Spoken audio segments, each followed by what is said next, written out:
조금 이제 제가 이제 아무래도 그 국가 안보 쪽이라다 보니까 좀 밀리터리스틱한데 오늘은 국제 정치는 군사만 가지고 이루어지진 않습니다. 국제 정치의 상당 부분이 경제예요. 그리고 경제가 더 많아요. 그런데 이제 국제 정치학자들이 그쪽 부분을 사실은 소홀히 하고 있었습니다. 그런데 경제학자들이 국제 경제를 연구하다 보면은 그 사람들은 국제 정치의 그 원리를 또 소홀히 하는 거라. 그래서 경제학자들이 말하는 국제 정치 가지고 국제 정치가 분석이 안 돼요. 그래서 국제 정치학자들이 경제학을 공부해 가지고 1980년 무렵에 국제 정치학의 새로운 학문 분야가 생겼는데 그거를 영어로 IPE라고 합니다. IP, International Political Economy, 국제 정치 경제학. 그래가지고 그런 분야가 하나 아주 국제 정치학의 중요한 분야로 자리를 잡게 되었습니다. 국제 정치학에서는 그 하부 분야 중에 제일 전통 있는 것은 인터내셔널 컨플릭트, 국제 분쟁론이 아무래도 뭐 전쟁이 제일 핫 이슈니까 국제 정치학 하는 사람들은 주로 국가 간의 갈등을 이제 공부를 하는데 이제 IPE 그래가지고 국제 정치 경제라는 분야가 아주 중요한 분야로 이제 생겼어요. 한 분야가 됐습니다. 오늘은 그쪽 분야에 관련된 그런 얘기를 하는데 지금 우리가 세계화 시대라는 말은 요새는 조금 덜 쓰는데 이제 입에 굳었어요. 근데 세계화 시대라는 말이 처음 나온 것이 김영삼 때입니다. 김영삼. 그래서 김영삼 때 보면은 이제 세계화 시대가 왔다고 그래가지고 미국의 쌀을 안 사올 수가 없는 거야. 세계화 시대인데 어떻게 미국의 쌀을 안 사니? 우리가 미국에다가 텔레비를 팔고 미국에다 자동차를 파니까 그걸 안 사올 수가 없어. 쌀을 미국 옥수수를 안 사올 수가 없어. 그러니까 우리가 뭐 미국 옥수수 안 사면 걔네들은 우리 자동차하고 텔레비를 안 살 거야. 그래서 사오는데 미국 쌀을 사오면 미국 쌀이 우리나라 쌀보다 가격이 최소한 4분의 1입니다. 같은 양인데 4분의 1밖에 안 돼요. 그 원가가 싸다는 얘기죠.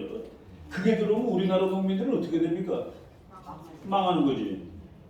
그러니까 딜레마가 되는 겁니다. 우리 물건을 미국에다 계속 팔려면은 미국 걸 사줘야 되는데 놀랍게도 미국은 이제 식량 만드는 나라가 돼버린 거예요. 우리나라가 기계 만드는 나라가 되고 그런데 식량을 사오면 우리나라 농부들은 어떻게 되느냐 이 딜레마를 해결을 할 방법이 없었는데 그때 아주 웃기는 구호들이 나왔습니다. 김영삼 대통령이 세계화의 시대니까 우리가 미국 걸 사지 않을 수 없다.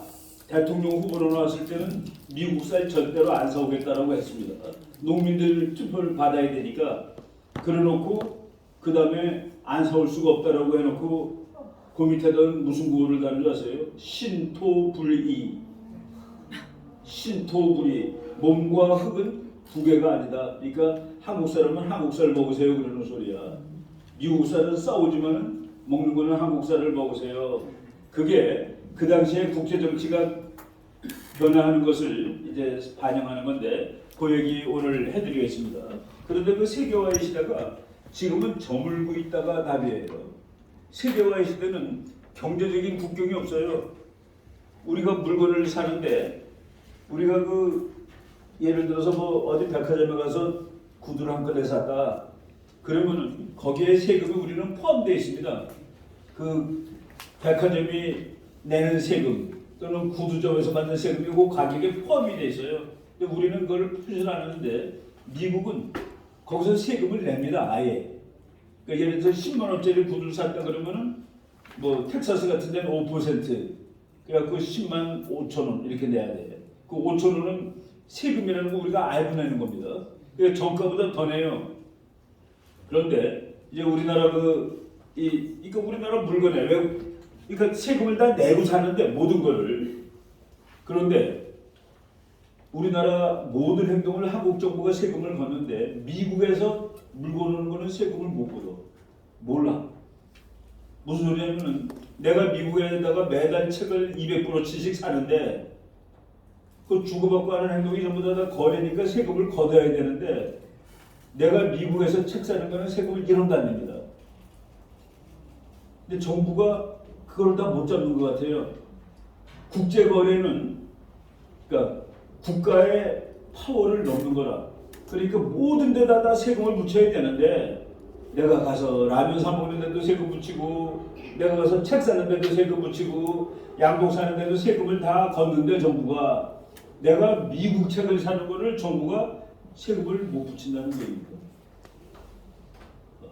그래서 그걸 붙이려면은 그걸 붙이기 위해서 이제 다 조사를 해야 되는데 그 조사할 수 있는 그런 능력을 가질 수가 없대요.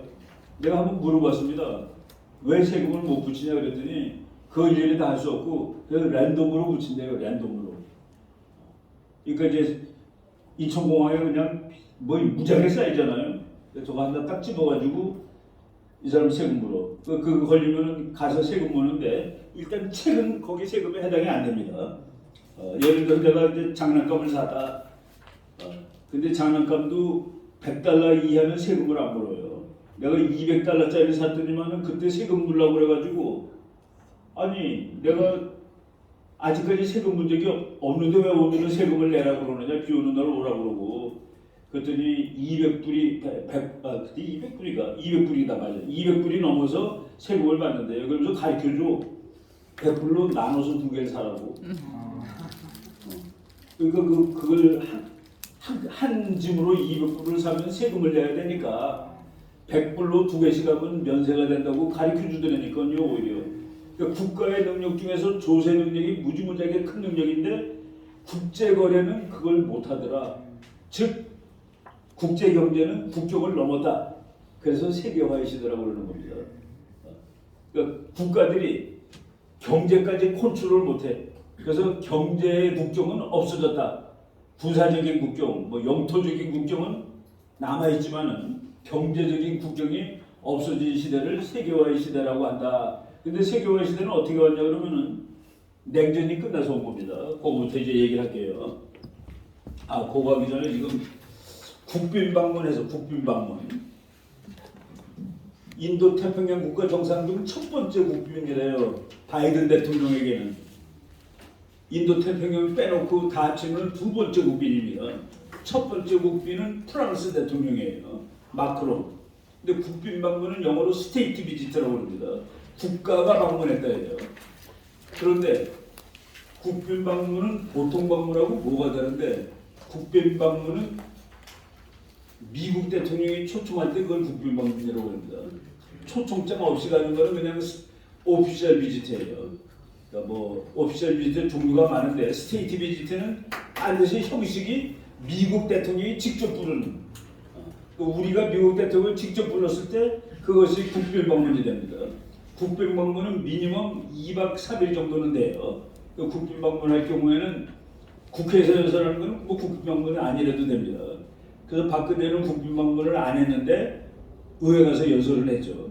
그런데 그 백악관 만찬, 스테이트 디너 그거는 국빈 방문한테만 해주는 겁니다. 그 국빈 방문은 그 외교 용어인데 국빈 방문을 받았다고 그러는 거는 두 가지 중에 하나입니다. 미국이 넌 너무나 좋아해. 난 너무나 좋아해. 앞으로도 우리 잘 지내야 돼. 라는 경우에 국빈 방문하고 두 번째는 너무나 중요해. 네가 좀 삐딱한데 너는 나한테 대단히 중요한 놈이야. 내가 너를 설득하기 위해서 너를 부르는 거야. 내가 잘해줄 테니까 나하고 잘 지내. 그 두 가지 의미에서 스테이트 비지트가 되는데 지금 한국이 요번에 가서 그 윤석열 씨가 보이지 않는 실력을 과시하더라고요. 생긴 건 꺼벙하고 영어도 되게 못하게 생겼는데 잘하더라고. 연습을 무지하게 많이 했든지 본시 잘하던 건지 아무리 보고하더라도 그 정도 한다는 거는 쉬운 일은 아니에요. 발음도 상당히 좋았고 그러니까 그걸 보고 분노하는 사람들이 많은 거예요. 그래서 가서 정말로 잘했다가 20몇 %고 아무것도 이룬 바가 없다가 30몇 %예요. 그러니까 30몇 %는 너무 세민하고 분해서 얻은 것이 하나도 없다고 그러니까 두 개를 합치면은 잘했다가 한 50% 넘어가는 것 같습니다. 그래서 그 한미 관계를 상당히 많이 하고 100점은 아니에요. 100점이라고 얘기하려면 미국 핵폭탄이 일로 오면 100점입니다. 미국 핵폭탄이 평택에 왔어.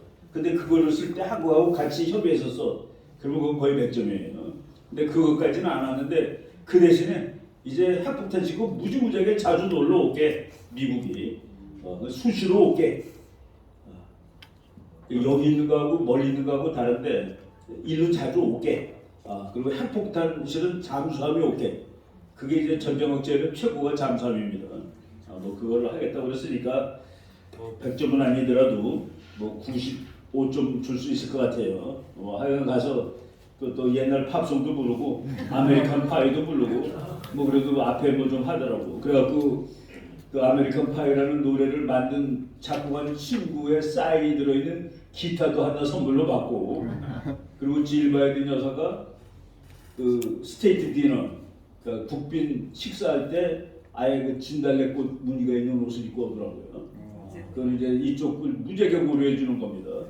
너네 나라의 흔한 꽃이 무늬로 놔야진 옷을 내가 입고 왔지. 대단히 신경을 많이 썼다는 그 생각이 들었습니다.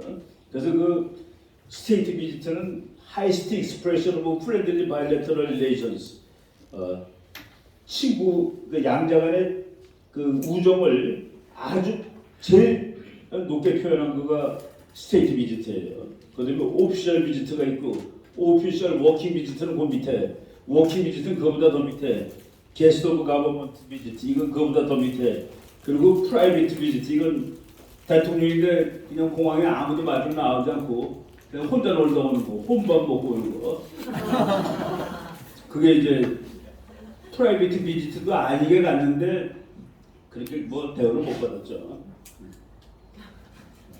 그래서 마크롱이 첫 번째 그 3년 동안에 스테이트 비지트가 2번밖에 없었다는 거는 뭐 여러 가지 측면이 있겠는데, 바이든이 좀 노쇠해서 이런 그 헤비한 파티를 하기가 힘들어요.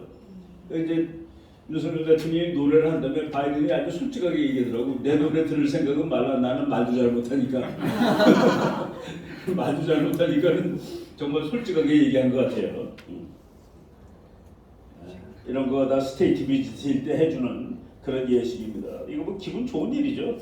빨간 카펫도 있고, 그리고 또 의장대가 나와서 해주고, 이 사람이 뭐 의전실장쯤이 나와서 이제 해주는 겁니다. 네, 오늘 그 세계화 시대가 어떻게 왔느냐? 둘이 싸웠습니다. 이제 이쪽 파란 색깔 친구들하고 빨간 색깔 친구들하고 싸운 거예요. 누가 이길지 몰랐는데 정말 누가 이길지 몰랐습니다. 1980년대, 80년대 중반 후반까지도 미국이 정말 이길까? 소련이 그렇게 쉽게 뻗을까? 이런 식으로. 그래서 뭐 닉슨 대통령 내가 얘기했죠. 닉슨 대통령이 부통령일 때 소련 수상을 만났는데 소련 수상이 너네들을 묻어버릴 거야. We will bury you. 너네들을 묻어버릴 거야, 산채로. 그리고 역사는 우리 편이지. 그때 닉슨 부통령이 자기가 너의 자손들은 자유주의 국가에서 살게 될 거야 라고 얘기했는데, 자기가 자신 있게 한 말은 아니었다. 92년에서 회고록에 자기가 그때 자신 없게 한 말이지만은 지금 후르시초프, 그 당시에 이제 소련 수상이죠. 그 사람의 아들이 미국에서 대학 교수하고 있었습니다. 그래서 자기가 그때 했던 말이 이제 맞게 되었다. 미국이 완전히 이긴 거죠. 소련이 붕괴가 됐으니까. 그래서 근데 그때를 미국하고 소련이 으르렁거리던 때를 1945년부터 1990년까지인데, 그때를 냉전이라고 부르면 냉전이라고 부르는데, 우리 젊은 친구들은 이게 냉전이 뭐 전혀 기억이 안 날 거예요. 냉전 끝난 다음에 다 태어났으니까 90년에 태어나면은 지금 32살이잖아, 그죠? 그러니까 젊은 친구들은 냉전이 뭔지 알 수가 없지. 자기가 태어나기 전에 있던 세대니까. 냉전은 영어로 콜드워입니다. 콜드워. 차가운 전쟁. 어떻게 전쟁이 차갑단 말이야. 다 죽는데 싸우면은. 다 죽기 때문에, 왜? 핵폭탄 때문에 다 죽어요, 싸우면. 그래서 싸움을 못하고 으르렁거리기만 하는 겁니다. 그러니까 전쟁이 뜨거워지진 않아요. 불이 안 나. 그렇지만은 아주 이 긴장이 지속되고 서로 간에 미움이 지속되고, 그래서 그거를 영어 실력이 아주 좋은 월터 리프만이라든가 이런 사람들이, 어떤 사람은 처칠이 했다는 뭐 그 말을 처음 썼다는 말도 해요. 아무튼 이 전쟁은 핫워는 아니고 콜드워다. 콜드워. 콜드워는 사실은 콜드하고 워하고 형용사가 워의 형용사가 콜드가 뭐 붙어요? 그렇죠. 콜드 그러면 워가 아니지 피스지 피스. 냉랭하지만 그러니까 와이프랑 싸우고서 말도 안 하고 있지만 가서 때리는 건 아니니까 콜드 피스입니다 그게. 그런데 콜드 워, 콜드 워, war is not cold입니다. war is hot. 전쟁은 뜨거운 거예요. 그리고 미국 전쟁은 빨간색이지 파란색이 아닙니다. 불나는 거니까. 미국 어린애들한테 전쟁을 한번 그려보라고 그랬더니 빨간 걸 막 이렇게 불나는 걸 그려요 애들이. 전쟁은 그걸 파란색으로 칠해놓으면 정신 나간 놈입니다. 그런데 그런 시대가 있었다. 왜냐하면 다 죽으니까 전쟁을 못해서. 그래서 미국의 또 유명한 냉전의 역사를 공부한 루이스 데니스라는 사람이 책을 썼는데 그 사람 책은 롱 피스. 역사적으로 1945년에 2차 대전이 끝났는데 소련이 무너진 것이 1990년이죠. 45년 동안 강대국들이 전쟁을 안 했다는 것은 놀라운 일이다. 역사에 그렇게 오랫동안 평화가 지속된 적은 없었다. 그래서 그 사람 책 이름이 롱피스입니다. 롱피스. 평화가 45년이나 지속되다니 아무튼 소련이 그런데 졌어요. 그래서 소련이 전쟁으로 진 게 아니라 스스로 주저앉은 거죠. 주저앉은 다음에 이게 냉전의 그림들입니다. 냉전의 전사들이에요. 레이건 대통령이 아주 끝내주는 전사들이죠.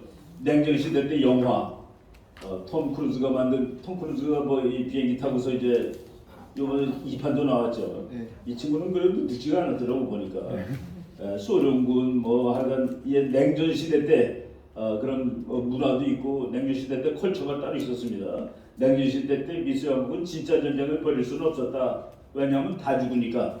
그런데 사회는 하나도 좋지 않았다. 그래서 늘 으르렁거리고 살았다. 그리고 전쟁을 할 일이 있으면 쪼무레기들을 시켰다. 그 쪼무레기들이 한 전쟁을 어떤 사람들은 한국 전쟁, 월남 전쟁은 다 쪼무레기 전쟁이에요. 자기네들이 직접 하면 지구가 깨져버리니까 쪼무레기들한테 시키는 거예요. 프록시 뭐라고 그러죠 그거를. 프록시라는 게 그 졸, 그 장기판의 졸을 프록시라고 합니다.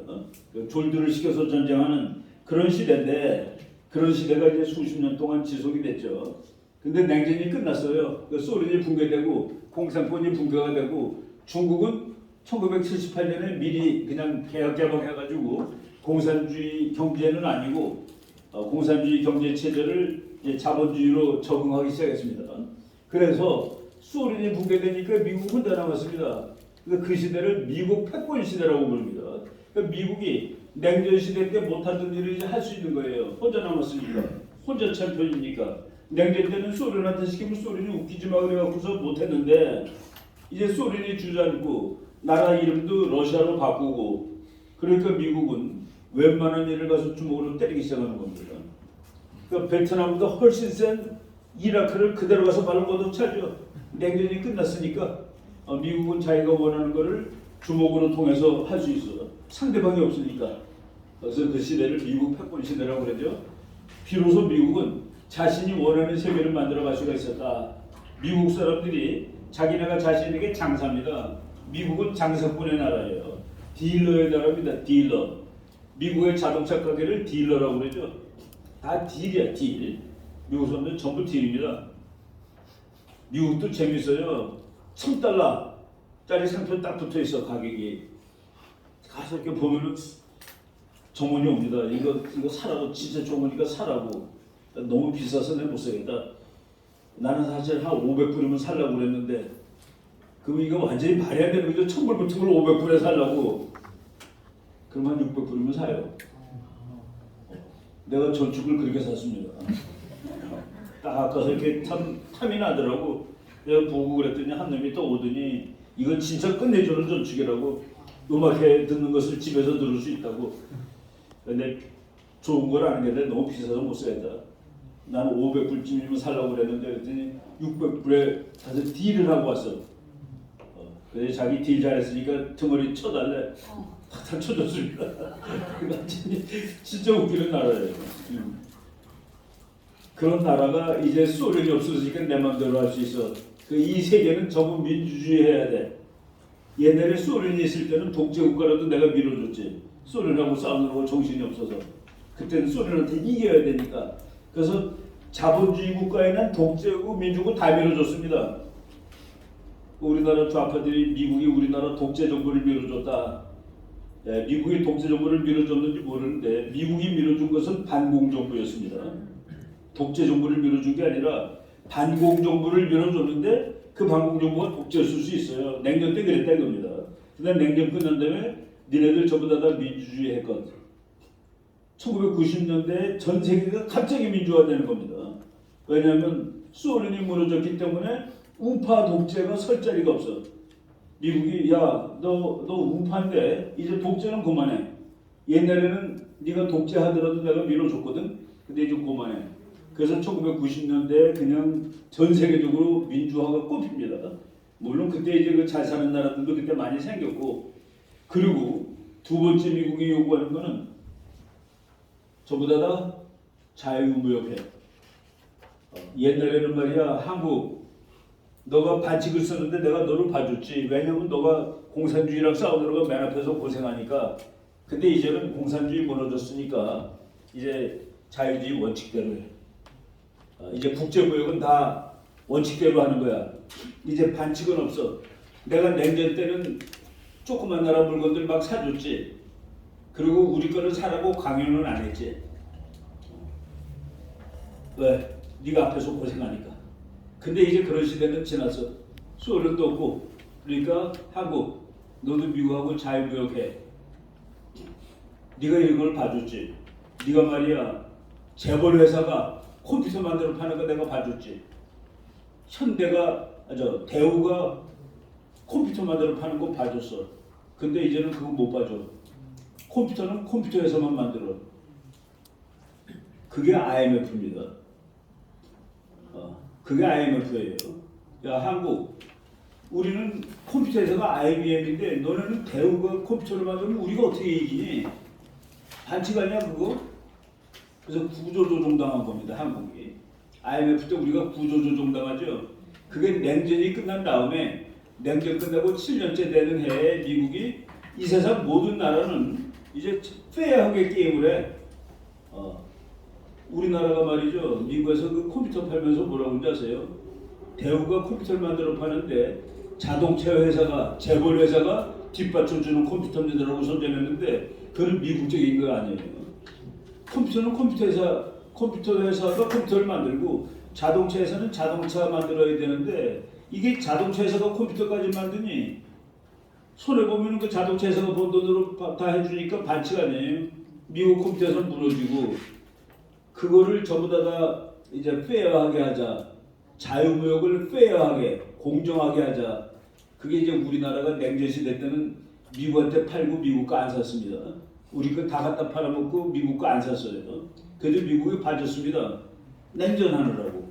근데 냉전이 끝났으니까 이제는 안 봐줘. 그래서 너네 쌀도 사. 너네 텔레비 많이 보니까 쌀도 사. 그것을 첫 번째 당면한 사람이 김영삼 대통령인 거예요. 그러니까 딜레마가 오는 거지. 텔레비만 팔고 쌀 안 사올 땐 좋았는데 미국이 쌀도 사려네 이제는. 그래서 거기서 딜레마가 와서 이제 세계화의 시대가 됐기 때문에 미국 쌀도 사줘야 됩니다. 우리나라 농민들이 또 아우성치니까 신토불이 한국 사람은 한국 쌀 먹는 게 좋아요. 근데 사실 그 세계화하고 신토불이는 서로 딜레마적인 구호입니다. 어긋나는 맞지가 않는 구호예요. 근데 이제 뭐 할 수 없었지. 우리나라 농민들이 뭐 좀 타산한 농민도 없었겠습니까? 칠레 포도를 사온다니 우리나라 포도는 요만한데 칠레 거 애기 손만 해. 애기 주먹만 해. 이걸 어떻게 당해요? 그런데 그래도 서바이벌 회사들은 우리나라 포도도 거봉 포도라고 해서 칠레 거만한 걸 만들었습니다. 걔네들은 살아남는 거예요. 그거 못하는 건 죽는 거고. 우리나라에서 경쟁력이 제일 좋은 거가 세계화 시대에 우리나라에서 경쟁력이 제일 좋은 산업이 뭔지 아세요? 대중가요입니다. 대중가요, 뮤직, 코리안팝, 케이팝. 그 케이팝은 얼마나 경쟁력이 있냐면은 대학원 석사, 박사들이 남이 오면 100개예요. 근데 19살짜리가 노래에 한 줄 베끼면 아웃입니다. 어린애들 노래 한 줄 베꼈다고 아웃이죠. 그대로 쫓겨나지. 그 우리는 보고서 야 학자들은 참 이거 그 저쪽 분야는 성공하겠다라고 우리가 예측을 했었습니다. 저렇게 이 컴피티션이 냉혹하면은 그건 어디 가서 해도 이길 수 있어요. 그래가지고 우리나라 그 음악이 세계를 석권할 수 있는 그런 기반은 아주 냉혹하기 때문에 그렇습니다. 경쟁이 한 줄 베껴도 난리가 나는 거야. 한 줄 베껴도. 근데 뭐 대학 교수들은 뭐 책 몇십 페이지씩 다 베끼죠. 그래서 소련이 망한 이후에 미국이 세계를 이렇게 끌고 가겠다. 그게 세계화의 시대입니다. 이 세상 모든 나라들은 다 공정하게 자유무역할 것. 한국 그동안 봐줬는데 이제부터는 안 봐줘. 이제부터 안 봐줘. 너도 이제 페어하게 해. 네가 우리한테 너무 이익을 많이 하는 것 같아. 일본 너도 우리는 적자를 너무 많이 받는데 이제 그런 세상 싫어. 그래가지고 그리고 첫 번째는 민주화할 것, 두 번째는 그리고 시장 경제할 것, 세 번째는 댐비즘 할 것. 부시 대통령 아버지 부시가 이 세상 어느 나라도 미국한테 도전하지 말라라고 직접 얘기합니다. 이제 내가 1등이니까 댐비지 마라. 바로 그런 시대가 세계화의 시대예요. 냉전 끝난 다음에 세계화의 시대가 미국 때문에 만들어졌습니다. 그래서 어느 학자들은 그 시대를 Age of Americanization, 미국화의 시대. 전 세계적으로 미국 상품이 쫙 나가는 겁니다. 그때 스타벅스 같은 거 이런 것들이 그냥 전 세계적으로 막 나가는 거죠. 그리고 스타벅스 나가고 맥도날드 나가고 뭐 피자헛 나가고 다들 그냥 한국에 이제 미국에 있는 거 지금은 없는 게 없어요. 다 있어요. 그게 바로 세계화의 시대가 미국이 전 세계를 미국 쪽으로 만드는 거라. 그리고 그런 시대가 나한테는 제일 유리해. 왜? 나는 원래 장사꾼이거든. 그게 이제 미국이 만든 세계입니다. 그래서 그리고 거기에 대한 이제 도전자들 나타나는 건 신소각에 가서 나 장사 몇 번이죠. 미국과 이라크의 걸프 전쟁, 미국의 신속한 승리, 패권 시대가 이제 막 열리는 거예요. 그리고 2020년까지는 미국한테 내미는 나라가 아무도 없어. 세계 시장까지 다 미국이. 그래서 미국이 그리고 이때 90년부터 미국이 확 크는데 이때 크는 미국 산업들이 무슨 산업입니까? 빌 게이츠로 상징되는 산업이죠. 빌 게이츠. IT 산업이 1990년에 확 크므로써 미국이 진짜 이제 정말 뭐 상대할 수 없는 그런 막강한 파워로 크는 겁니다. 지금 우리가 강의하는 것도 미국 거로 강의하는 건 아니겠습니까? 파워포인트. 이거 우리 컴퓨터에 파워포인트 집어넣는데 집어넣을 때마다 미국에 돈 주는 거예요. 그 무료가 아닙니다. 우리가 스타벅스 한 잔 먹을 때마다 미국 그 회장이 뭐 얼마래더라? 하여간 몇백 원을 먹어요. 몇백 원. 몇백 원 이상을 지가 가져갑니다. 뭐 세계에 수억 자를 팔 텐데 미국이 이제 3차 산업혁명을 주도했고, 근데 냉전이 끝났을 때 이 후쿠야마라는 미국이 아주 끝내주는 이론가죠. 일본계 미국인입니다. 프란시스 후쿠야마. 그래서 The End of History, 역사의 종말과 The Last Man. 뭐 사람들 이거 이제 논문으로 나왔었는데 이 사람은 역사를 저거를 보는 사람입니다. 정반합 해겔식의 정반합 논리를 보는 거예요. 이제 정이 있어. 이게 이 시대의 주류 이론이에요. 근데 그거에 대한 반대 이론이 나옵니다. 반대하고 정하고 반하고 거기서 이제 괜찮은 이론이 합쳐져서 합이 나와.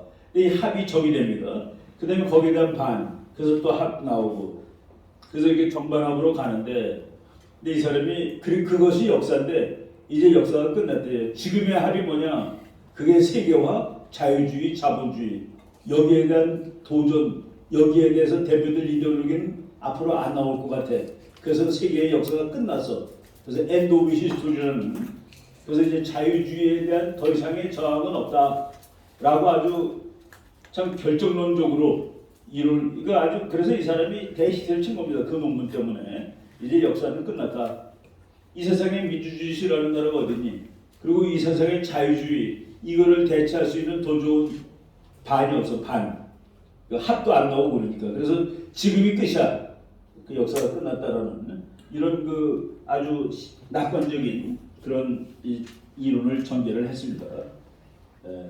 거기에 대해서 같은 무렵에 아니야. 역사가 끝낸 게 아니라 지금까지 요 몇십 년 동안은 이상한 시대여서 인간들이 이데올로기 가지고 싸운 적이 어디 있니? 처음으로 이데올로기를 가지고 싸운 시대였습니다. 인간들이 종교 가지고 싸운 적은 많아요. 종교 전쟁이 제일 잔인합니다. 근데 종교 전쟁이 제일 잔인해요. 그리고 종교를 하다 보니까 나의 종교도 절대거든. 저쪽 종교도 절대. 그래서 전부 다 정의가 있어요. 이쪽도 정의고 저쪽도 정의라. 그러니까 정의와 정의가 싸우는 게 전쟁이에요. 그리고 이긴 나라가 지가 정의라고 그러지. 근데 냉전 이데올로기 가지고 싸운 거는 냉전 시대가 처음입니다. 근데 이제 그거는 끝났다. 그래서 역사는 끝났다 그랬는데 이 사람은 아니야. 앞으로도 전쟁이 있을 텐데 그 전쟁은 문명의 전쟁이 될 거야. 그래가지고 사무엘 헌팅턴이라는 사람이 문명 충돌론이라는 이론을 또 제시를 한 것이 미국이 혼자 1등 되고서 몇 년 안 됐을 때 이 이론이 나왔는데 이 이론이 나와서 많은 사람들이 저 가지고 논쟁을 벌였습니다. 문명끼리 충돌을 할까? 그런데 이 책 나오고서 4년 만에 미국의 그 뉴욕에 있는 무역센터가 무너지는 거 보고 와, 이 헌팅턴이 맞네. 그리고 동양 중에 중국이 미국한테 덤벼드는 걸 이 사람은 문명적인 측면의 싸움으로 봤습니다. 근데 그 문명적인 측면이 있어요. 있기는 사실은. 중국 사람들은 전통적으로 우리가 서로 평등할 때는 평화가 없다고 봅니다. 아빠하고 아들하고 평등해? 그게 말이 돼? 형하고 아우하고 평등하다고 그게 말이 돼? 거기는 질서가 있는 거야. 위아래가. 그 위아래 질서가 잘 있을 때 그때 세상에 평화가 오지. 평등되면 평화가 없어. 그것도 문명 아닙니까? 문화고. 중국식 국제정치 질서는 위아래 위계 질서가 정확히 될 때 위에 있는 나라는 자기 무시하고 밑에 있는 나라는 또 그 무시를 할 때 국제사회에 평화가 온다고 보는 겁니다. 근데 미국 같은데 그건 그리스 철학으로 아니야. 아버지하고 아들하고 선생님하고 제자하고 왕하고 평민하고 다 이게 평등이야. 다 평등으로 대우될 때 그때 인간 사회는 조화가 있는 거야. 그 완전히 개념이 다르죠. 그것도 문명의 충돌로 이 사람을 볼 수가 있는 겁니다. 그래서 문명의 충돌론 이 이론이 또 맞는 거로 이제 한참 생각이 되죠. 냉전 시대 때 우리나라 상황입니다. 냉전 시대 때 요선이 이제 6.25 때문에 이렇게 휴전선으로 바뀌었죠.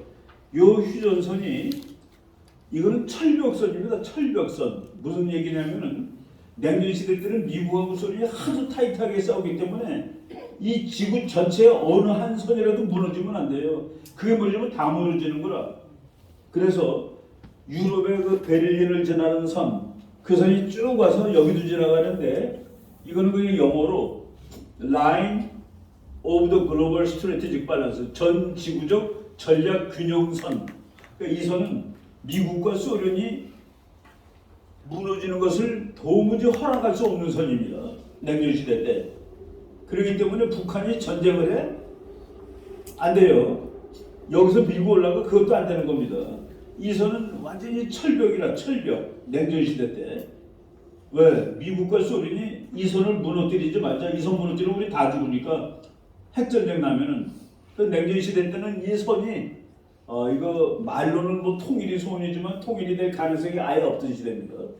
그런데 소련이 무너지면서 이 선이 훨씬 약해진 거예요. 이 선이 약해졌다는 건 전쟁 가능성도 높아졌다는 소리고 또 다른 말로 하면 통일 가능성도 높아졌다는 소리죠. 냉전 시대 때는 통일 가능성도 없었고 전쟁 가능성도 없었다. 왜? 이거는 Line of the Global Strategic Balance. 이거는 저쪽 베를린으로부터 미국과 소련이 딱 거는 서로 건드리면 안 되는 그런 선이었어요. 그 냉전 때. 그래서 냉전 때는 사실 전쟁 위기는 별로 없었습니다. 근데 지금 이제 냉전이 끝난 다음에 평화가 왔다가 아니라 오히려 한반도가 안보가 어려운 상황이 된 것이죠. 예. 이 선이 여기서부터 여기가 이제 이 글로벌 지구적 전략 균형선이에요. 요 선을 소련이 넘어가면 3차 대전입니다. 이 선을 넘어가면 3차 대전이에요. 여기로 올라가도 3차 대전이고 냉전 시대 때는 그거는 허락할 수 없어. 그래서 냉전 시대 때 이 선은 정말 대단한 선이었는데 그래서 남한이라는 이 조그만 코딱지만한 나라가 70년 동안 죽지 않고 산 거죠. 이게 한미동맹 때문에도 그런 것이고 냉전이라는 이 상황에서 그런데 이것이 이제 무너진 겁니다. 무너지고 이제 얘는 빨간 색깔이라고 칠하기 좀 그렇죠. 이것도 빨간 색깔은 아니고 이념적으로 공산주의 아니니까 여기 지금 다 파란 색깔 다 됐고 헝가리, 폴란드 이런 나라들, 체코 이런 나라들. 그래서 지금 이제 세계가 변했고 미국이 혼자 1등한 세계에서 이 세계에서 전부 다 자유무역하고 민주주의하고 미국에 대들지 말까. 그런데 미국에 대든 놈들이 이제 테러리스트죠. 이거 내가 우리나라 비라는 가수 있죠. 그 친구가 내가 미국에서 직접 찍은 건데 2006년 12월 23일 라스베가스에서 제조 호텔이 내가 그냥 황제 호텔이라고 그래. 시저스 팰리스, 시저의 궁전 호텔에서 그 로비에서 12월 24일에 공연한다고 이걸 붙여놨더라고요. 12월 24일날 진짜 미국 애들 많이 모였습니다. 그 비가 공연하는데 그 전체가 춤추는 그러니까 춤판이야 춤판. 그래서 이 친구 레인이야. 영어로 비니까. 그리고 그 다음날 라스베가스 블루바드를 해서 이게 세계에서 제일 기분 좋은 거리입니다. 여기는 모든 사람들이 그냥 웃으면서 가요. 반쯤은 술 취해 있고 뭐 주머니에 들고 왔다가 전부 이제 털털이 돼갖고 가는 데입니다. 와서 돈 잃고 가니까 지나가다가 우리 딸내미 차에서 찍은 사진입니다. 긴생 BBQ, 바베큐, 한국 요리 어서 오십시오. 참 세상이 맥도날드하고 같이 바뀌었어요. 팻버거 맥도날드 옆에 한국 요리 어서 오십시오. 세계화 시대입니다. 얘가 다닐 때 미국 가보면 어디 가도 이걸 쳐. 어디 가도 저걸 추고 있어요.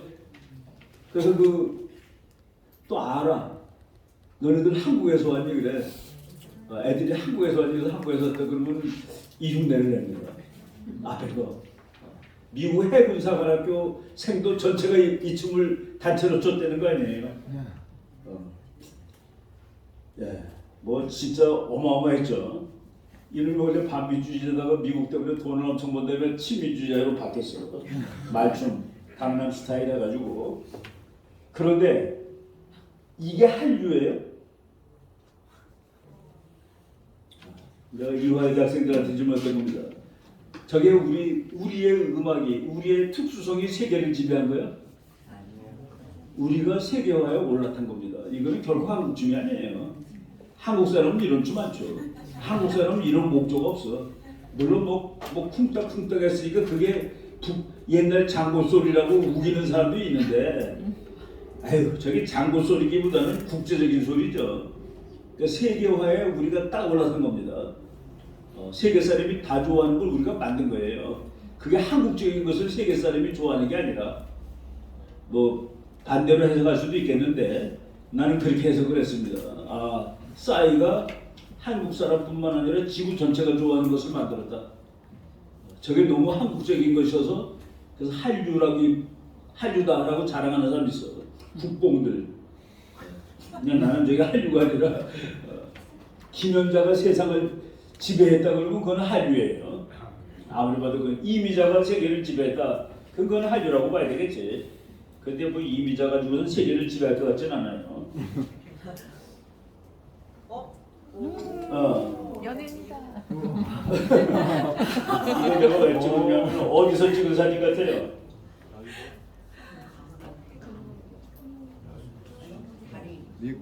요코하마. 그러니까 구분이 안 되는 거예요. 어디서 찍었는지. 이게 세계화 시대입니다. 내가 서울에서 잘 가는 커피집이 저쪽 그 코롱 빌딩에 있는 스타벅스인데 어느 날 그 내 친구가 후쿠오카 대학 교수라서 이제 그 친구하고 이제 뭐 만나서 놀라고 뭐 공부도 하고 놀기도 하고 후쿠오카에 갔는데 후쿠오카에 있는 스타벅스에 앉아 있다가 한참 뭐 하고 있다가 내가 무교동인 거로 착각했어요. 앞에 경치가 너무 똑같아가지고 속 분위기도 그렇고 세계가 표준화되는 겁니다. 지금 여러분 서울 시내 스타벅스에서 이렇게 딱 한번 보고 미국 가서 스타벅스 보면은 얼굴 색깔 빼놓고 옷이 똑같아. 옷이 똑같고 앉아서 하는 행동이 똑같습니다. 전부 노트북 컴퓨터 꺼내놓고 뭔가를 하고 있어. 뭐 전화 갖고서 전부 전화 보고 있어요. 소풍 와서 전부 전화 보고 있어. 놀지 않고. 지구가 문화가 지금 단일화되는데 이걸 그래서 내가 이게 나도 이게 어디 가서 찍었나 하고서 한참 궁금하다 보니까 일본에 가서 찍은 사진이에요. 내 옷 보고 알았습니다. 내가 이런 옷을 하나 갖고 있었는데 지금 절대로 안 사는데 바바리 코트.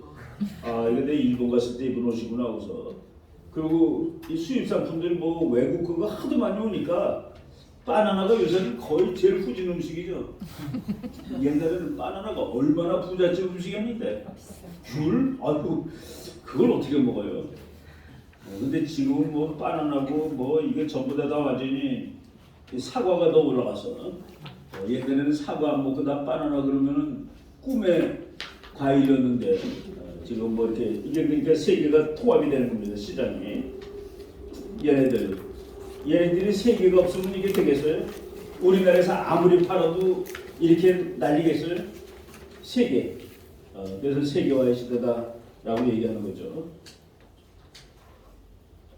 이게 어디에?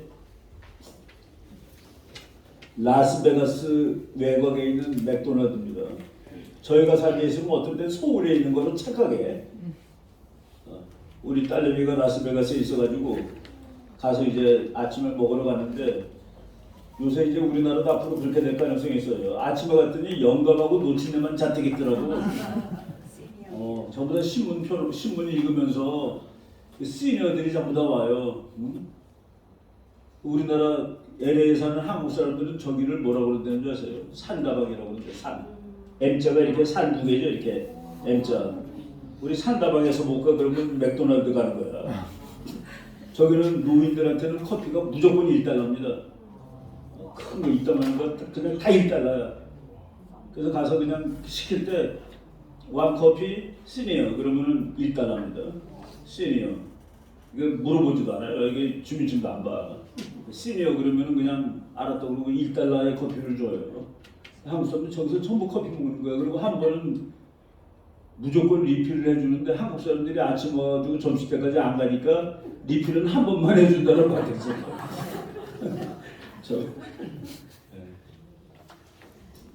이게 내가 자주 가는 무료동 스타벅스예요.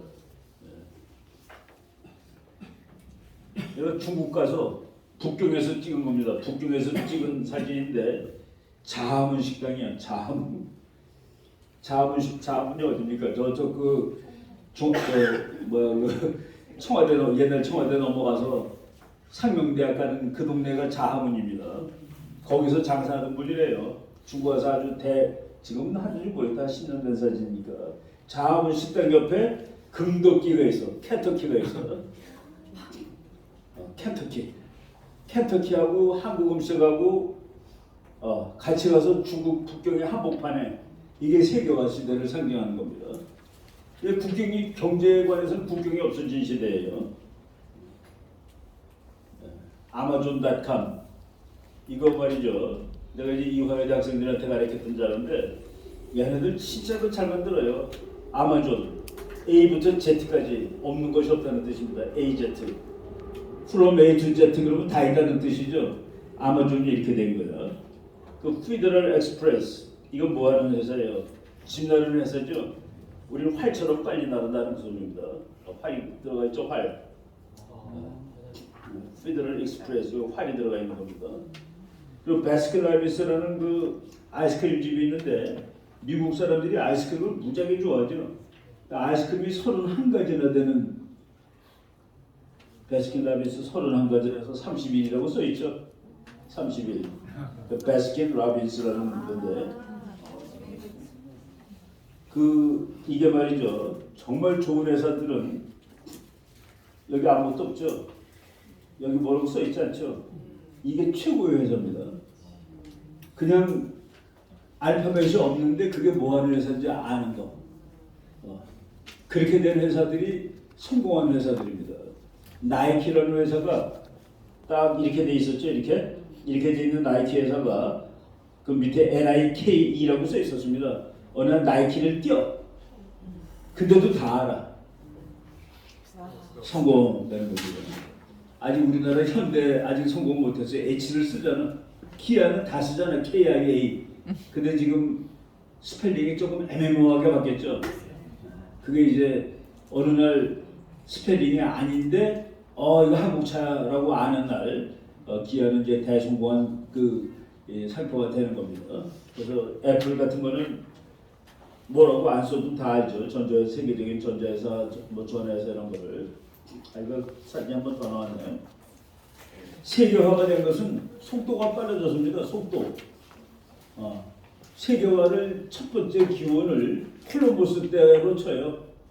유럽만 살다가 이제 다른 세상을 발견한 거라. 근데 지구로 한 바퀴 다 돈 것이 바로 요 무렵이에요. 요 무렵에 이 사람이 1492년인데 바스코다가마가 지구를 한 바퀴 돈 거는 요거보다 몇십 년 후예요. 그때 지구를 한 바퀴 다 돌아서 그때부터 글로벌 에이지라고 합니다. 그 글로벌 에이지를 그냥 학자들은 1500년대부터로 쳐요. 그 이전까지는 글로벌은 아니야. 중국 따로 로마 따로입니다. 그런데 1500년대 이후부터는 유럽하고 아시아가 하나야. 그래서 글로브가 원 글로브, 그래서 글로벌리제이션, 글로벌라이즈. 그래서 1500년대 지구가 한 바퀴를 돌았을 때, 그때 콜럼버스가 배 타고 이제 갈 때 그냥 바람 타고 간 거죠. 바람 타고 갈 때는 이렇게 갔습니다. 갔다 쭉 갔는데 이 사람이 속였어요. 선원들한테 1000km 갔는데 500km 왔다고 그러고 2000km 가서 뭐 700km 왔다고 거짓말하고. 왜? 그래도 이 사람들은 용감해서 따라 나왔는데 옛날에는 배가 땅을 뒤로 하고 이렇게 앞으로 못 갔습니다. 무서워서. 왜? 지구가 하나 떨어지니까. 그래서 배가 전부 다 그 땅을 보면서 가는 거예요. 그러니까 땅에 있을 때 배들이 전부 이렇게 옆으로 이렇게 가는 겁니다. 이렇게 가는 거는 땅을 뒤로 하고 가는 거니까 보통 용감한 사람들이 아니에요. 그래서 지구가 둥글다라는 확신은 있는데 실험은 안 해봤거든. 그러면서도 가는 겁니다. 그래서 콜럼버스가 속이면서 가는 거예요. 그래서 두 달 걸렸는데 8월 3일 날 떠나서 10월 12일 날 도착했으니까 두 달 9일 걸렸네요. 10월 9일 날 선상 여기 10월 9일쯤 이쯤 갔겠지.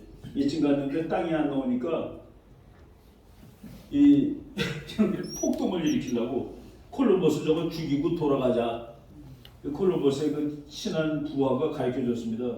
선장님, 쟤네들이 지금 무서워가지고 폭동을 일으키려고 그러는데 이 폭동을 일으키려고 하는데 알려드립니다. 그랬더니 콜럼버스가 그 사람들을 다 모아놓고 3일만 더 가보자. 3일 갔는데도 땅이 안 나오면 그럼 돌아가자 라고 했는데 그날부터 그 기장에 자기는 목이 터져라 기도를 하였다고 써 있습니다. 그때는 할 일이 기도밖에 없어. 제발 땅 좀 나오게 해주세요. 근데 3일 만에 땅이 나왔습니다. 그래서 땅이 나와가지고 여기는 조그만 섬에 도달했는데 이 섬에 도달했는데 콜럼버스가 너무 고마워서 하나님한테 그 섬 이름을 산살바도르라고 줬는데 영어로 홀리 세이비어, 한국말로 성스러운 구세주. 섬 이름이 성스러운 구세주입니다. 그리고 거기 배 세 척이 갔는데 그 중에 한 척이 뭐 파도 타고 그래가지고 다 부서졌어요. 그걸 뽀개가지고 건물 하나 줬는데 그 건물 이름을 라 나비다드라고 줬습니다. 지금 이제 4월 말이니까 이제 6개월 후면은 들을 수 있는 노래예요. 라 나비다 해가지고 더 크리스마스라는 소리입니다. 그렇게 미국이라는 나라가 발견이 되는 거예요. 이거 완전히 스토리가 재미있죠. 그리고 그다음에 갔고 그다음에 시작 그대로 날아가는 겁니다. 세계화. 그런데 얘가 가는데 걸린 시간이 몇 시간이에요? 8월 3일부터 10월 12일까지 70일 동안 갔는데 지금은 여기를 빨리 가면은 5시간 걸립니다. 이 브리티시 에어웨이가 5시간 만에 갔어요. 4시간 48분인가 4시간 56분에 도착했대 여기까지. 물론 이제 바람을 좀 타고 가면 바람을 타고 간 거예요. 역풍 타고 가면 조금 더 걸리고 테일 윈드, 꼬랑지 바람 뒤에서 밀어주는 바람이죠. 그거 타고 가면은 이제 4시간 56분에 간 영국 항공이 있어요. 우리나라 그 미국에서 올 때는 여기서 갈 때보다 한 한두 시간 더 걸립니다. 바람이 한국에서 갈 때는 뒤로 불어요. 뒤에서 불어줘서 비행기가 무지하게 빠릅니다. 올 때는 비행기가 결국 1000km, 시속 1000km가 안 돼요. 근데 갈 때는 1100km씩 막 납니다. 그러니까 이제 지구 바람에 따라서 다르지만 아무튼 이게 몇 배 빨라진 거예요. 340배. 세계화 1에서 가능했답니다. 그냥 한꺼번에 500명씩 싣고 5시간 만에 대륙을 건너가니 세계화가 되는 거죠. 경복궁에서 양재까지, 양재 가면 말죽거리라고 있죠? 이게 뭐예요? 말죽거리가 옛날로 지금 빅 스테이션입니다. 철도, 서울역이다. 하루 종일 터덜 걸어가서 요관에 들어가서 자면서 말에 중목이는, 그래서 서울 경복궁에서 출발해가지고 저쪽 양재까지가 하루 가던 거리입니다. 거기서 쉬고 양재에서 밑으로 내려가면 이제 서울을 벗어나는 거예요. 경성을 완전히, 한성을 완전히 벗어나는 거지. 지금 우리가 양재역까지 가는데 몇 분 걸리니까 광화문을 해서. 세계화의 시대가 이렇게, 세계화의 시대 첫 번째는 그 mass transportation with speed, 속도 빠른 대중교통, 이거라고 보시면 됩니다. 옛날에 이렇게 부산까지 가는데 보름 걸리고 그랬죠. 양재에서 양재가 경기도 과천시 관할이래요. 20리를 걸어서 갔다. 그게 이제 하루 가는 거, 하루 가는 거리였다. 근데 실제 거리는 30리인데 부산일보 20리라고 하는지 모르겠어요. 그게 이제 터덜터덜 걸어서 하루 가는 거리입니다. 그래서 뭐 옛날에 말 타고 이렇게 당나귀 타고 그냥 덜렁덜렁 걸으면 그러면 하루 걸리는, 지금 이거 이제 뉴욕 갔더니 코카콜라, 삼성 세계적으로 꺼내주는 상표들이 이렇게 다 걸려 있죠. LG도 있고 다 있습니다. 그리고 세계화를 전혀 안 하는 나라는 지금도 이러고 다녀요. 북한. 이거 우리 아주 어렸을 때 보던 그림인데 북한에 지금 누적이 있습니다. 세계화의 상징, 세계화에 대해서 책 한 권 읽으려면 전책 읽으면 됩니다. 렉서스와 올리브나무. 렉서스는 세계화의 상징물이에요. 지구 전체를 석권한 일본의 자동차인데 저게 일본 건지 아는 사람 그게 많지도 않아요. 미국에서는. 그냥 차 좋네. 고장도 안 나네. 값도 괜찮고. 올리브나무는 뭐냐면 중동 이야기입니다. 이 나무가 누구 거가지고, 이 나무가 네 거니 내 거니 해가지고 전쟁하고 있어. 그래서 세계화에 정반대되는 개념을, 세계화를 상징하는 개념을 렉서스, 그리고 세계화에 반대되는 개념을 이제 올리브나무. 그런데 세계화에 반대하는 놈들이 일으킨 거가 올리브나무 사건이 바로 9.11 테러 사건입니다. 이 땅에 있는 올리브나무가 네 거야 내 거야가 아직도 그게 왜 문제가 돼? 지금 전 세계 어느 나라 물건이든지 지금 우리나라도 일제 싫다고 그러는 거 보면은 세계화에서 조금 좀 삐딱한 거예요. 우리나라 차는 팔아야 되는데 일본 건 안 사야 된다? 그것도 세계화의 논리를 좀 어긋나는 것이죠. 토마스 프리드만이라는 유대계 미국인입니다. 이 사람이 이런 책을 많이 썼어요. The Lexus and the Olive Tree. 세계화의 시대. 여기 있는 책들 보시면은 이게 그 내용이 잠깐 노명식 이분 돌아가셨는데 내가 그 어렸을 때 아주 좋아하던 교수님입니다. 경희대학교 역사학과 교수인데 21세기 한반도의 세계사적 전망, 세계화를 아주 좋게 본 책입니다. 21세기 세계화 체제의 이해. 이거는 그 이성이라고 내가 후배인데 연세대학 교수한, 이건 아주 끝내주는 세계화에 관한 요약 정리 노트북이야. 제가 가리킨 거를 이게 아주 책으로 정리를 했습니다. 아까 말한 그 책. 그리고 세계는 평평하다. 이것도 토마스 프리드만이 세계화를 지지하는 입장에서 쓴 책입니다. 세계화를 지지하는 책들이에요. 요거는 그냥 노트북, 요 세 권은 세계화를 지지하는 책입니다.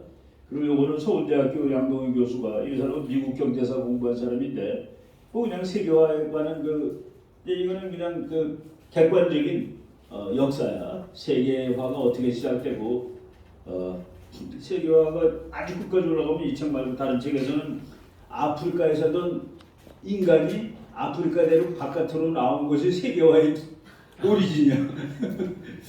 우리가 전부 아프리카 출신이에요. 그 아프리카에서 나온 맨 처음에는 중국의 파미르고원이 인류의 시작이라고 그랬는데 뭐 성경에 보면 이라크죠. 아담과 이브가 이라크에 살았으니까 에덴 동산이 지금 이라크 어디에 있는 거로 되어 있습니다. 뭐 이런 책들이 많아요. 근데 이거는 세계화에 대해서 웃기는 소리하고 앉아있다라는 책들입니다. 세계화 같은 소리하고 앉아있어요. 세상 그렇게 변하는 게 아니야. 문명이 싸우고 있잖아. 무슨 세계화야? 밀림이 교환. 세계화는 이제 끝나가. 이제 미국이 세계화 시도 그만하겠대. 더 해야 되는데 라는 관점에서 쓴 책입니다. 각자 노생의 세계화 지정학. 이제 세계화 한계가 아니라 알아서들 해. 알아서 해야지 이제 먹고 살 수 있는 세상이 되는 거야. Disunited Nations라는 책입니다. 홍지수가 번역인데 피터 자이언. 이 친구도 대단해요. 키가 1m 95cm인데 얘가 동생이 친동생, 그러니까 뭐 친동생은 아니지. 자기 동생이 한국 사람입니다. 입양한 동생이 있어요. 아니 동생이 그러니까 순수 한국인이에요. 물론 그리고 최근에 나온 The End of the World is Just the Beginning. 세계화는 딱 끝났고 세계화 아닌 시대가 지금 막 시작되고 있다라는 뜻의 책입니다. 이것도 홍지수가 번역한 책인데 요거 두 개를 읽어보면은 우리나라가 지금 좀 골치 아픈 세상에 당면하겠구나. 중국도 골로 간다. 글로벌리제이션 세계화 시대에 잘 올라탄 나라가 한국, 중국입니다. 중국은 그것 때문에 부자가 된 거예요. 그러니까 자본주의 쪽으로 딱 갈아타면서 세계화 시대는 공장은 미국 여기 있고, 설계하는 데는 미국에 있고, 제조하는 데는 중국에 있고, 거기에 딱 맞춰줘가지고 중국에 뿡뿡한 겁니다. 그런데 이제 세계화 시대는 그만이야. 미국이 중국한테 반도체도 못 팔게 해. 그게 세계화 시대가 끝나간다는 증명입니다. 왜냐하면 세계화 시대 때 네가 돈을 잘 벌고 그랬는데 보니까 너는 자유주의 국가가 되지 않고 오히려 나한테 맞짱 뜨려고 그래. 너 죽어. 너 나가. 디커플링 이게 붙어 있는데 풀어버리는 거예요. 중국 너 나가. 미국이 중국을 디커플하고 있습니다. 그런 책들이에요. 그런 책들. 그래서 이것도 우리가 한번 쭉 보면은 좋은 책들이니까. 지금은 세계화가 끝나는 거하고 막 섞여 있는 지점입니다. 한국에서 지금 제일 인기 좋은 커피가 스타벅스예요. 스타벅스가 나머지 다 친구보다 더 많이 팔아. 스타벅스가 성공한 상표라는 거는 요 상표가 옛날에는 스타벅스 커피라고 써 있었어요. 옆에. 어느 날 그걸 띄더라고. 스타벅스 커피라는 글자를 떼어버리고 조그만 남겨둔 겁니다. 이제는 조그만 가지고 사람들이 커피라는 걸 알아주거든. 어느 날 우리 딸내미가 스타벅스 커피컵을 한 4-4개를 사왔어요. 너 이거 왜 이거 사왔냐 그랬더니 아빠 글자가 다 떨어진대. 나는 글자 있는 게 더 좋은데 하면서 스타벅스 커피라고 이렇게 옛날에 둘러서 썼습니다. 근데 그걸 빼고서 지금은 요거 봐야 되죠. 그러니까 그 상표에 충성 바치는 인간들이 생기는 거야. 우리나라 여의도에 가보면 말이죠. 컵을 들고 가는데 스타벅스 글자 보이게 들고 갑니다. 나 이거 마셔. 근데 저게 성공한 이유가 뭔지 아세요?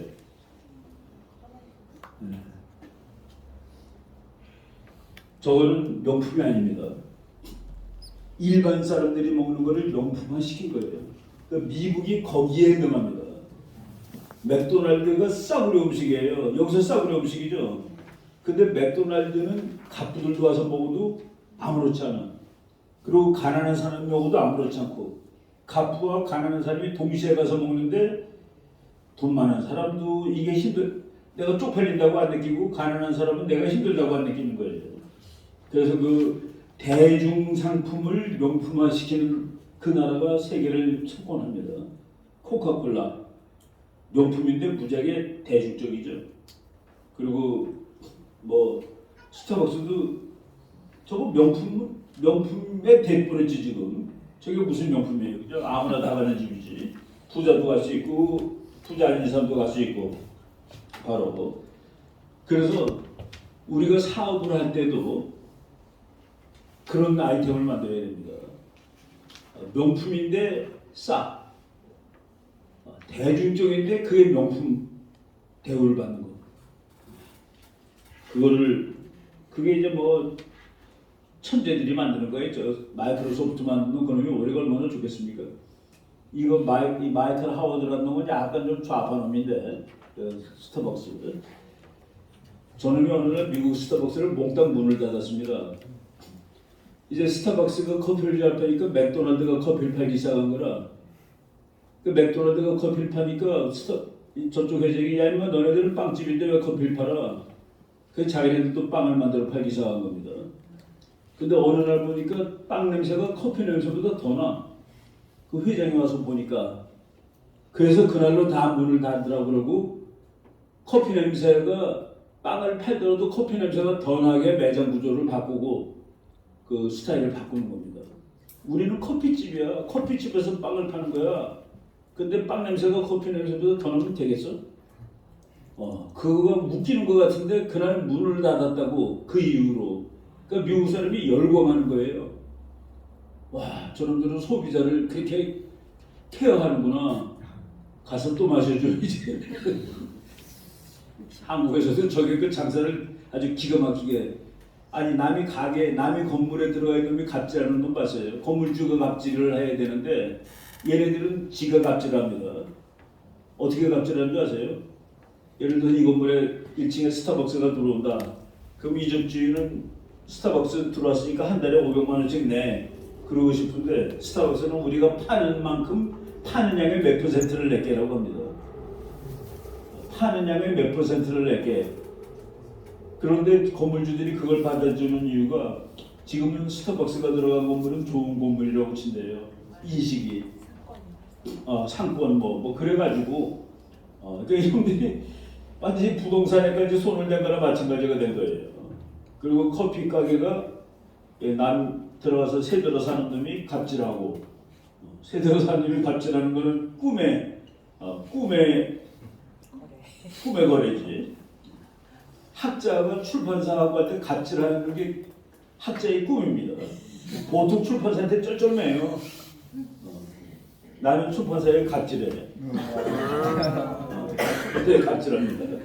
안 써줘 하고서.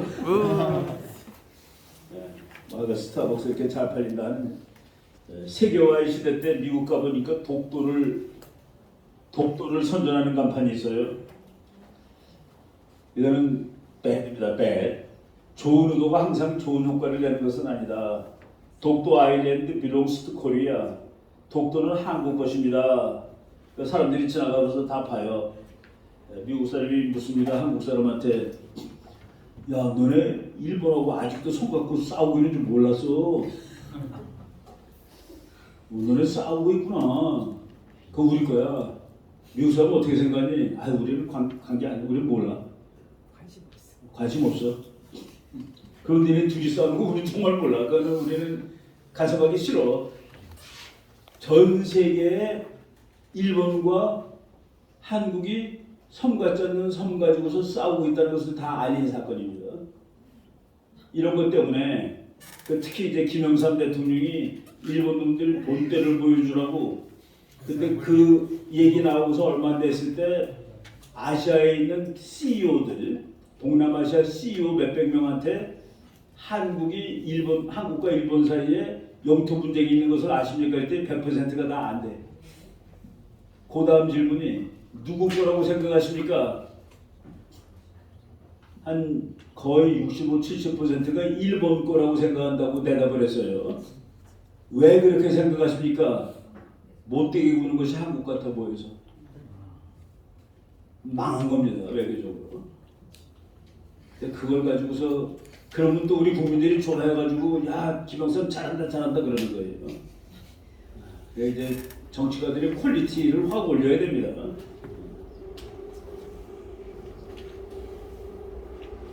우리나라 여기까지 하고 잠깐 쉴게요. 해외 의존도, 대외 의존도. 우리나라는 세계적으로 대외 의존도가 높아요.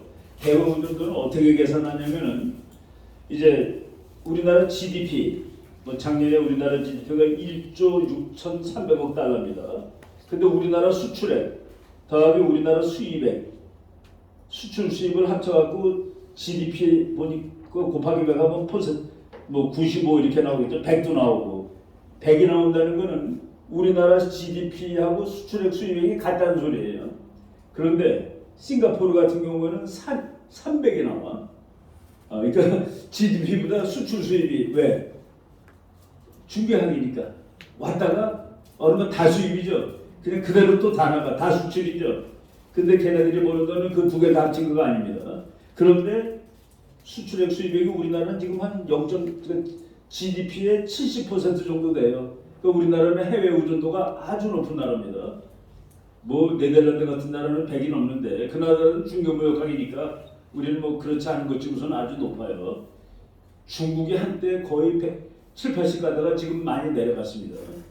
미국은 20이 안 넘습니다. 이거. 그러니까 국제무역이 다 깨지면은 미국 경제는 80%는 남아 있어요. 놀라운 것은 일본이 거의 80%가 국내 경제고 20%가 수출 수입입니다. 그 일본이 국제 경제에 대해서 무지하게 센 나라예요. 대외 의존도가 적다. 대외 의존도가 적은 나라는 무역 전쟁하면은 끄떡 없어. 왜? 우리는 어차피 별로 수출 수입이 별로야. 근데 수출 수입에 의해서 국가 GDP를 구성하는 나라들은 무역 전쟁이 일어나면 아주 골아프죠. 그래서 뭐 중국이 뭐 수출액이 1등이다. 중국은 GDP의 그것이 수십 %고 미국은 수출이 GDP의 7%가밖에 안 돼요. 수입이 13%. 그래서 합해서 20%가 미국의 그 뭐 수출 그 국제 의존도입니다. 그 국제 의존도가 0.2밖에 안 돼요. 그래서 그런 걸 다 따져가고 보는데 우리나라는 그 높기 때문에 높은 나라일수록 글로벌리제이션 시대가 좋죠. 무역이 자유로 왔다 갔다 하는 시대에 의존도가 높은 나라는 좋다. 그래서 우리나라는 그동안 냉전이 끝난 다음에 미국이 만들어놓은 국제화, 세계화 시대에서 뭐 장사했다, 돈 좀 벌었다. 물론 이제 미국이 야 너 구조조정해. 근데 구조조정에 성공했습니다. 성공해가지고 IMF에 한국은 성공한 나라예요. 그래서 이제는 컴퓨터는 컴퓨터 에서 혼자 만들어도 가서 싸워. 옛날에는 컴퓨터 회사가 뒤에 자동차 회사가 밀어줘야지 싸웠는데 그래서 구조조정에도 성공을 하고 한국은 뭐 모범적으로 올라선 나라가 되었다까지 얘기하겠습니다.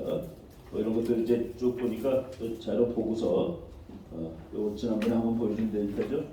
네, 좀 보고서 오케이. 요 좀 쉬었다가 또 다음 해줍시다.